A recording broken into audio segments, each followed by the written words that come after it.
Hello दोस्तों, स्वागत है आपका हमारे channel career update bye engineer में। मैं हूं रंजन राज। और जैसा कि आपको पता है CTI एंट्रेंस जो 2021 का एग्ज़ाम होने वाला है उसके लिए हमारी रीजनिंग की क्लास चल रही है, जिसके अंतर्गत आज हमारा 8वां लेक्चर है। कौन सा लेक्चर है? Lecture number 8। और हमारा जो चैप्टर चल रहा है वो चल रहा है सादृश्यता। और सादृश्यता के अंतर्गत हम लोग पढ़ रहे हैं, आज जो हम लोग पढ़ेंगे वो हम लोग पढ़ेंगे शब्द सादृश्यता के बारे में। सिंपल सा छोटा सा टॉपिक है। मैं आपको पहले बता दूं, अगर आप किसी कॉम्पिटिटिव एग्जाम की तैयारी कर रहे हैं तो आप इस वीडियो को छोड़ के जा सकते हैं। ये सभी चीज़ें आपने पहले से ही पढ़ी होंगी। लेकिन जो बहुत से ऐसे छात्र होते हैं जो अभी तुरंत डिप्लोमा करके निकले, 2 ITI करके निकले, उनको यही नहीं पता रीजनिंग मतलब कैसे होती है, रीजनिंग में क्या पूछा जाता है। वो तो बस उनके लिए बेसिक क्लास है कि भैया क्या होता है रीजनिंग और सादृश्यता क्या होती है और शब्द सादृश्यता क्या होती है। अगर एक बार समझ जाते हैं तो किसी भी तरह का जो प्रश्न पूछा जाएगा आप कर ले जाएंगे। ठीक है, तो सादृश्यता मैंने आपको 3 तरह का सादृश्यता बताया था।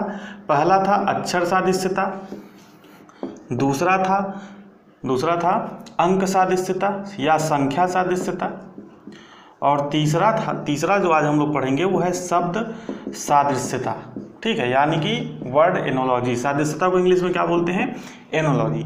जैसा कि मैंने आपको इसमें पहले ही लेक्चर में बता दिया था, सादृश्यता के पहले ही लेक्चर में बता दिया था कि इनमें कुल मिला के 4 तत्व होते हैं, यानी कि 4 एलिमेंट होते हैं। पहला तत्व, दूसरा तत्व, तीसरा तत्व और चौथा तत्व।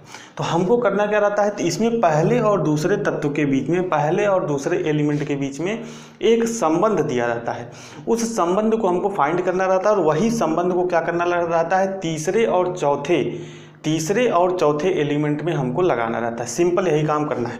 जैसे वहाँ पे पिछले लेक्चर मैंने आपको तरह तरह की अंक सादृश्यता के बारे में पढ़ाया था, इसी तरीके से शब्द सादृश्यता से प्रश्न जो है पूछे जाते हैं। तो शब्द सादृश्यता के प्रश्न आप तभी कर पाएंगे जब आपको थोड़ी सी आपकी जनरल नॉलेज अच्छी होगी, GS अच्छी होगी, तभी आप इस प्रश्न को कर पाएंगे। यानी कि सादृश्यता वो चैप्टर है जिसके प्रश्नों को करने के लिए आपको सभी विषयों का ज्ञान होना चाहिए। जैसे एग्जाम्पल के रूप में समझिए, मैं अगर आपसे पूछूं, इजराइल का नाम अभी बहुत चर्चा में था। इजराइल का नाम तो भी हम सभी लोगों ने सुना होगा। भाई इजराइल अभी अपने आयरन डोम के कारण काफ़ी चर्चा में बना हुआ था। ठीक है, फिलिस्तीन और गाजा पट्टी, ये सब आप लोगों ने नाम सुना होगा। इजराइल का उनके साथ युद्ध चल रहा था।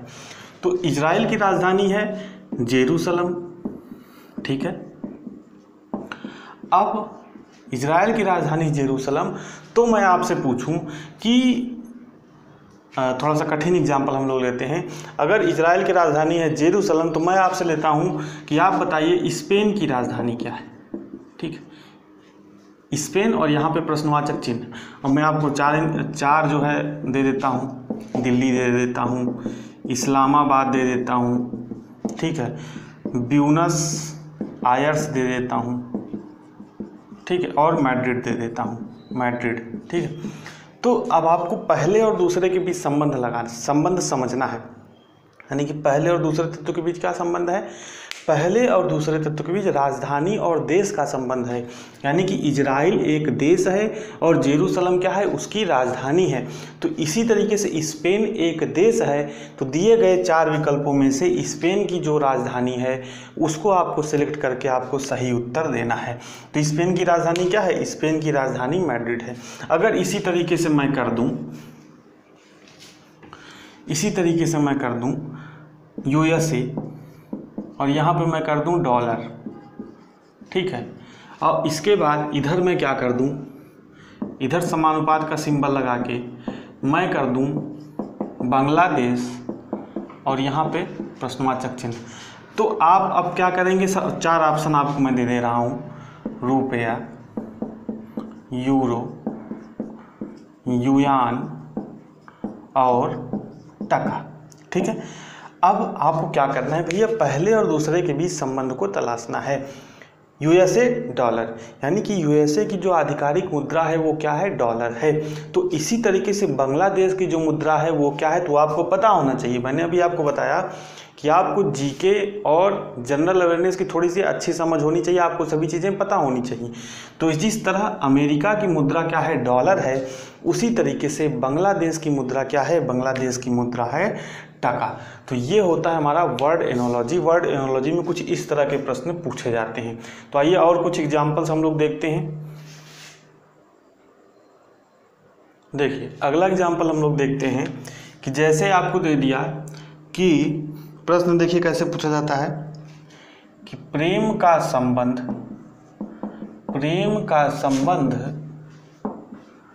घृणा से है, प्रेम का संबंध घृणा से है तो जीत का संबंध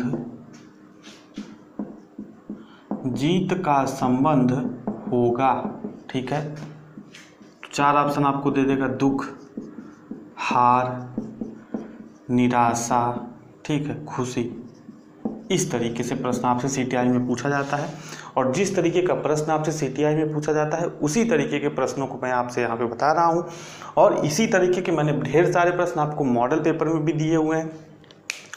जो नॉन टेक्निकल मॉडल पेपर मैंने बनाया है सीटीआई के लिए, उसमें भी इस तरह के प्रश्न दिए गए हैं और जो पिछले साल प्रश्न पूछे गए थे सीटीआई एंट्रेंस एग्जाम में, उन प्रश्नों को भी रखा गया है। साथ ही साथ अगर आप सीटीआई एंट्रेंस एग्जाम की तैयारी कर रहे हैं, ठीक है, आपको यही नहीं पता कि पेपर किस तरीके से आता है, तो उस जो प्रीवियस ईयर पेपर पूछे गए थे उसके आधार पर मैंने मॉडल पेपर बना दिया है। Fitter, machinist, Turner, fashion design technology, ठीक है, और इसी तरीके से डीजल मैकेनिक, इलेक्ट्रीशियन, विभिन्न ट्रेड के जो हमारे मॉडल पेपर उपलब्ध हैं। लिंक डिस्क्रिप्शन बॉक्स में मिल जाएगा अगर आप डाउनलोड करना चाहें। अगर आपको आवश्यकता हो, अगर भाई आपको सभी चीज़ें पता है तो आप उस पेपर को मत डाउनलोड करिए, अगर आवश्यकता हो तो आप उसको डाउनलोड कर सकते हैं। तो देखिए यहाँ पे प्रेम का संबंध घृणा से है, तो किस तरह का संबंध है? प्रेम का संबंध घृणा से तो है, इसने बता दिया, लेकिन किस तरह का संबंध है? तो विलोम संबंध है। यानी कि प्रेम अगर आप किसी से करते हैं तो उसका विपरीत हो गया कि आप किसी से घृणा करते हैं। तो प्रेम का संबंध घृणा से है तो विलोम संबंध है, तो यही संबंध हमको तलाशना है जीत में। तो जीत का जो विलोम शब्द होता है या विपरीतार्थक शब्द होता है वो क्या होता है? वो होता है हार। तो निम्न में से कौन सा ऑप्शन सही हो जाएगा? तो हार वाला ऑप्शन सही हो जाएगा। तो इस तरीके से शब्द सादृश्यता से जो है प्रश्न पूछे जाते हैं। अगला प्रश्न देखिए, विभिन्न तरह के, यानी कि जितने भी तरह के प्रश्न बन सकते हैं, ठीक है।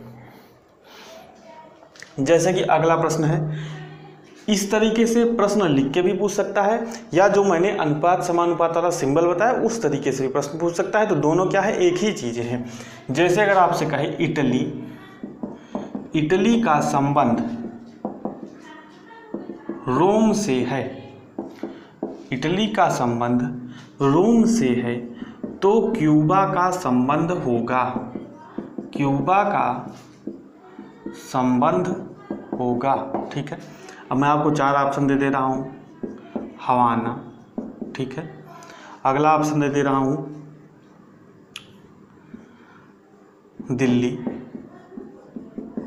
ठीक है। पहला ऑप्शन ये है, दूसरा ऑप्शन ये है, तीसरा ऑप्शन दे रहा हूँ मॉस्को और चौथा ऑप्शन दे रहा हूँ, फिर से वही लिख लीजिए, ब्यूनस आयर्स। ठीक है, तो अब आपको संबंध समझना है। तो इटली का संबंध रोम से है भैया, इटली का संबंध किससे है? रोम से है। तो किस तरह का संबंध है? तो इटली की राजधानी है रोम, ठीक है। इटली की जो राजधानी क्या है? रोम। तो इसी तरीके से हमको क्यूबा की राजधानी इन 4 विकल्पों में ढूंढनी पड़ेगी। तो जैसा कि मैंने आपको शुरू में ही बताया कि भैया अगर आपको जीके जीएस अच्छे से नहीं तैयार है तो आप इस तरह के प्रश्नों को नहीं कर पाएंगे, क्योंकि आप कन्फ्यूज हो जाएंगे क्यूबा की राजधानी क्या है भाई, मॉस्को है कि ब्यूनस आयर्स है कि हवाना है। तो क्यूबा की राजधानी क्या है? क्यूबा की राजधानी है हवाना। तो इस तरीके के प्रश्नों को आप पढ़ने की ज़रूरत नहीं बहुत ज़्यादा कि भाई आप पूरा जीएस पढ़ने लगो एक प्रश्न को करने के लिए। थोड़ा सा आप लॉजिक लगा के वहाँ पे इस प्रश्न को कर सकते हो, ठीक है। चलिए देखते हैं अगला एग्जाम्पल हम लोग देखते हैं। मैं तरह तरह के एग्जाम्पल इसलिए करा रहा हूँ ताकि आपका जो है कुछ तैयार हो जाए इसी बहाने और आप ये समझ जाएं कि इस तरह का भी प्रश्न जो है पूछा जा सकता है। देखिए अगला प्रश्न है, थोड़ा सा कठिन प्रश्न ही मैं लूँगा।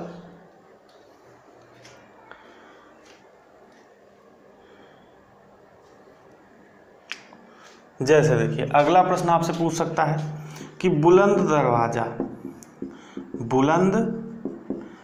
दरवाजा का संबंध किससे है? फतेहपुर सीकरी से है, ठीक है। तो वृहदेश्वर मंदिर का संबंध होगा, देश्वर बृहदेश्वर मंदिर का संबंध किससे होगा। अब यहाँ पे समझिए, पहले में संबंध तलाशिए, पहले और दूसरे में संबंध तलाशिए आप।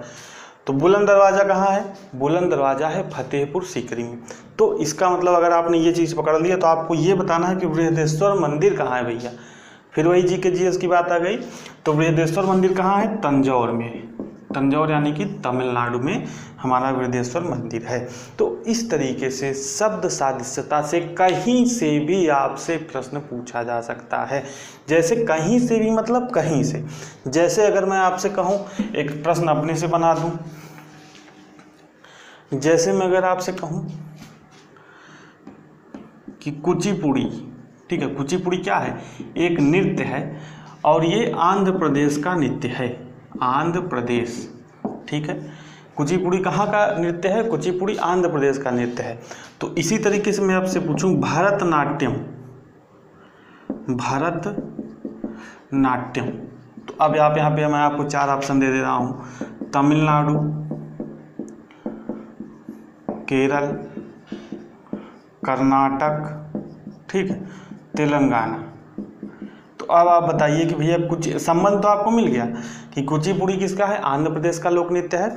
लेकिन अब आपको ये पता होना चाहिए कि भरतनाट्यम कहाँ का लोक नृत्य है, तभी आप इस प्रश्न को कर पाएंगे। तो भरतनाट्यम कहाँ का लोक नृत्य है, तमिलनाडु का लोक नृत्य है।